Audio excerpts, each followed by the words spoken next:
కొన్నిసార్లు కావాలనే దేవుడు మనల్ని అవమానాలకు అప్పజెబుతాడు. మనలో ఉన్న పట్టుదలను రెచ్చగొట్టడానికి మనల్ని అప్పగిస్తాడు అవమానాలకి.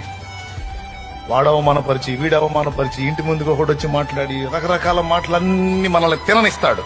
ఈ అవమానాల దెబ్బకు రోషం వచ్చింది. ఏందిరా అసలు ఏంది, ఏమనుకుంటున్నారు, ఏంది నన్ను ఇట్లా?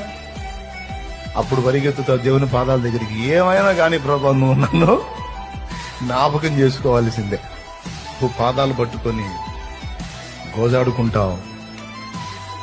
దిగజారిపోయిన శక్తినంతా తిరిగి కూడగట్టుకుంటావు. తిరిగి మళ్ళా మొదలు పెడతావు. అవమానపరచబడిన వారందరి ఎదుట దేవుని కృపతో, నీ ప్రయాసతో మొత్తానికి సాధించి నిలబడతావు.